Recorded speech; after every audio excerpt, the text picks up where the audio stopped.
Hello दोस्तों, स्वागत है आपका चंपारण ऑनलाइन क्लासेस में। इस वीडियो में मैं आप लोग पढ़ाने वाला हूं कि अवतल दर्पण में कैसे साबित करें कि फोकस दूरी वक्रता त्रिज्या के आधी होती है, अर्थात f बराबर r/2। इसमें हम साबित करेंगे। तो देखिए, इसको साबित करने के लिए सबसे पहले आपको एक अवतल दर्पण लेना पड़ेगा, है ना।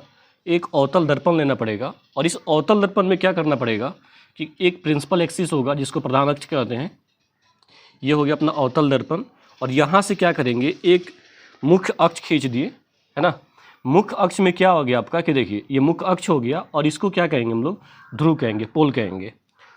और ये बात आप जानते हैं कि अवतल दर्पण में या उत्तल दर्पण में कोई भी दर्पण हो और वहाँ से क्या किया जाए कि मुख्य अक्ष के समांतर कोई प्रकाश की किरण जाती है, तो ये बात आपको पता होगा कि मुख्य अक्ष के समांतर जाने के बाद जब दर्पण से परावर्तन होता है तो फोकस से गुजरती है। तो यहाँ से क्या करते हैं कि एक किरण भेजते हैं मुख्य अक्ष के समांतर दर्पण पर।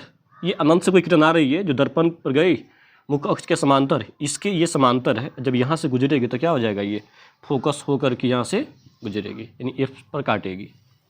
दूसरा बात ये है कि यहाँ पे मान लीजिए वक्रता केंद्र हो गया अपना सी और वक्रता केंद्र से क्या हो गया, यहाँ पे आप एक लंब ड्रॉ कर दीजिए, यानी एक लंब खींच दीजिए। यहाँ एक लंब हो गया आपका।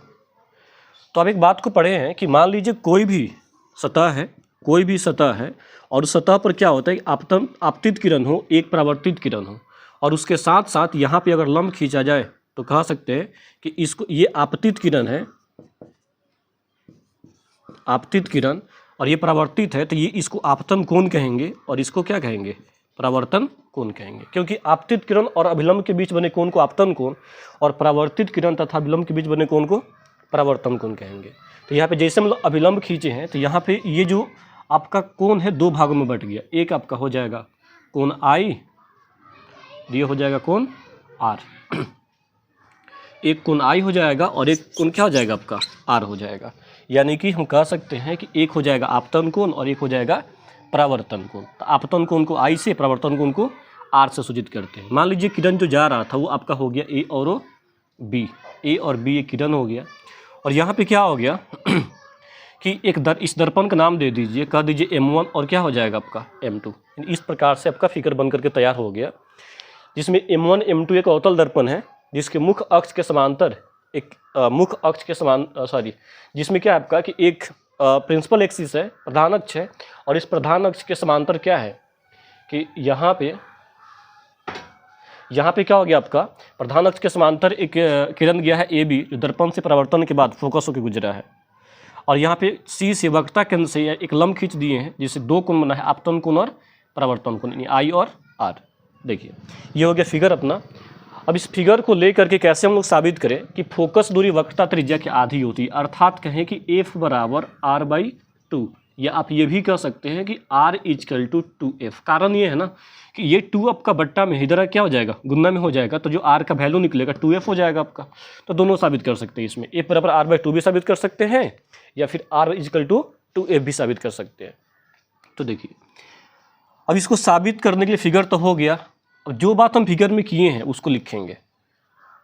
क्या लिखेंगे हम लोग, कह सकते हैं कि माना कि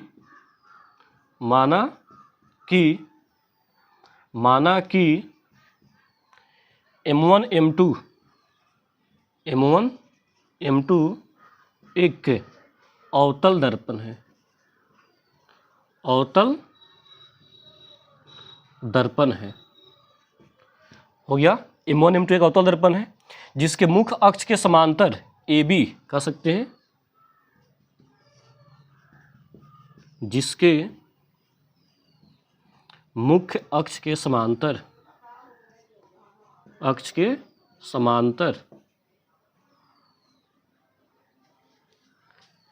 रेखा AB जाती है जो दर्पण से परावर्तन के बाद फोकस होकर गुजरती है। इतना बात लिख लेंगे कि माना कि M1 M2 एक अवतल दर्पण है जिसके मुख्य अक्ष के समांतर रेखा AB जाती है, जो दर्पण से परावर्तन के बाद फोकस होकर गुजरती है। इतना हो गया। हमको सिद्ध क्या करना है कि F = R/2, इस बात को ध्यान में रखना है आपको। अब इसके लिए फिर क्या करेंगे हम कि जैसे मुख्य अक्ष के समांतर एक जो रेखा या किरण के खींचे हैं AB, तो इससे दो कोण बन रहा है, आपतन कोण, प्रवर्तन कोण, और कहीं ना कहीं इस दोनों के बीच प्रकाश के प्रवर्तन के नियम का पालन हो रहा है। क्योंकि प्रकाश के प्रवर्तन का नियम क्या होता है आपका कि आपतन, दूसरा नियम कि आपतन कोण प्रवर्तन कोण के बराबर होते हैं। तो यहाँ कह सकते हैं प्रकाश के प्रवर्तन के नियम से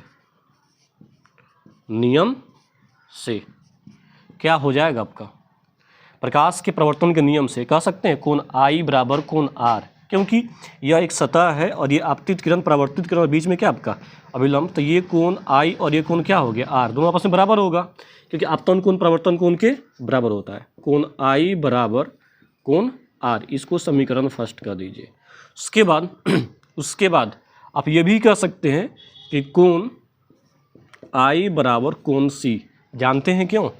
क्योंकि ये वाला कोण जो है ना, ये वाला कोण और ये वाला कोण I जो है और कोण C है, ये दोनों आपस में बराबर होगा। कोण I जो होगा और कोण C जो होगा वो आपस में क्या होगा आपका, बराबर होगा। इसका मुख्य कारण ये है कि जब दो समांतर रेखा को एक तिर्यक रेखा काटती है ना, तो इस तिर्यक रेखा के विपरीत दिशा में बने कोण क्या होते हैं, यानी ये वाला कोण इस कोण के बराबर होगा और ये वाला कोण आपका इस कोण के बराबर होते हैं, एकांतर कोण के अनुसार बराबर होगा। यहाँ आप कारण में क्या दे देंगे, एकांतर कोण, ये आपका समीकरण क्या हो जाएगा, 2 हो जाएगा। अब देखिए समीकरण 1 और समीकरण 2 को ध्यान से देखिए, दोनों में क्या अंतर आपको दिखाई दे रहा है या क्या मिल जा रहा है। तो I और I मिल जा रहा है ना, तो आप कह सकते हैं कि समीकरण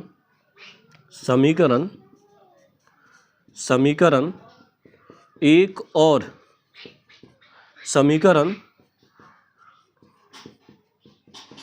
2 से, समीकरण 1 और समीकरण 2 से I बराबर है, तो कह सकते हैं कि कोण R बराबर कोण C, यानी कोण R बराबर कोण C। अब बात क्या बन गया यहाँ पे देखिए, कोण R जो है ना कोण C के बराबर हो गया। हम तो क्या लेके चले थे कि कोण I बराबर कोण C, लेकिन कोण I बराबर जब कोण C एकांतर कोण से किए हैं और दोनों समीकरण को एक साथ लिए हैं, तो अब बराबर हो गया कोण R बराबर कोण C। इतना सही है। चलिए आगे देखते हैं।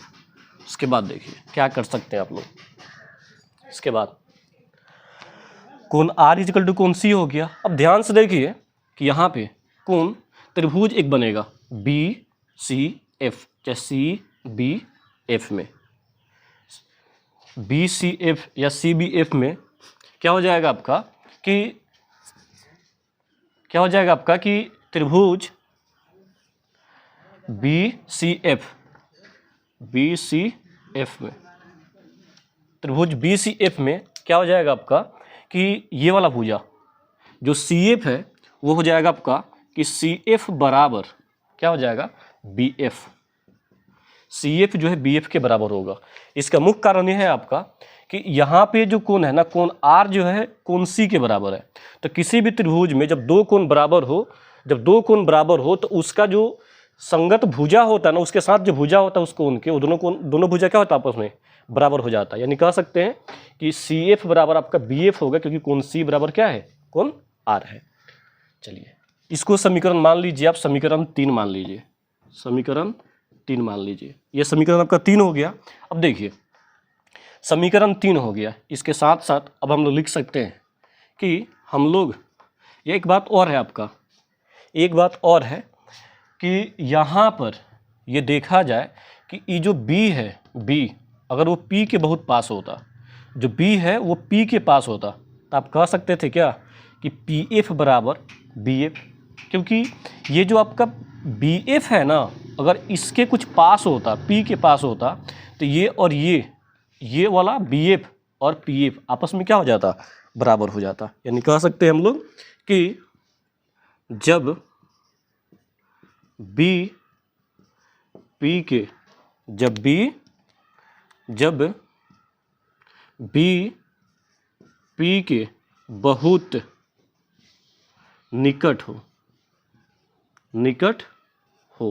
जब B जो है ना P के बहुत निकट हो, तो आप कह सकते हैं क्या कि BF बराबर क्या हो जाएगा आपका, यानी कि BF बराबर PF हो जाएगा आपका, यानी BF बराबर हो जाएगा PF।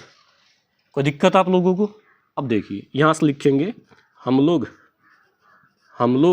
जानते हैं। क्या जानते हैं हम लोग? ये बात को जानते हैं ना कि कहीं ना कहीं जो ये PC है वो दो भाग में बटा हुआ है, PF प्लस क्या है आपका CF, PF और क्या है आपका CF। तो इस बात को लिखा जा सकता है कि PC बराबर हो जाएगा आपका PF प्लस CF। इतना लिख सकते हैं आप लोग, PC बराबर क्या हो जाएगा आपका PF प्लस CF हो जाएगा। अब देखिए ध्यान से कि PF प्लस CF, यहाँ देखिए तो CF किसके बराबर है, CF किसके बराबर है समीकरण 3 से, तो BF के बराबर है। तो यहाँ पे CF के जगह पे क्या कर देंगे, BF करेंगे। जानते हैं क्यों? क्योंकि कारण ये है ना कि कहीं ना कहीं आपको क्या करना है कि PF प्लस CF लाना है, PF प्लस CF, और इसमें क्या करना है कि जो PF है ना, इतना P से F, इसको क्या कर देना है, CF की जगह पे आपको PF कर देना है, PF, ताकि ध्रुव से फोकस तक की दूरी को क्या बोलते हैं, फोकस दूरी कहते हैं। तो इसका भी मान F हो जाएगा और इसका भी मान क्या हो जाएगा F, और PC तो समझ रहे हैं आप लोग, P से C तक को वक्रता त्रिज्या कहते हैं, यानी R इक्वल टू क्या हो जाएगा 2F और F इक्वल टू क्या हो जाएगा R/2। इस प्रकार हो सकता है आपका।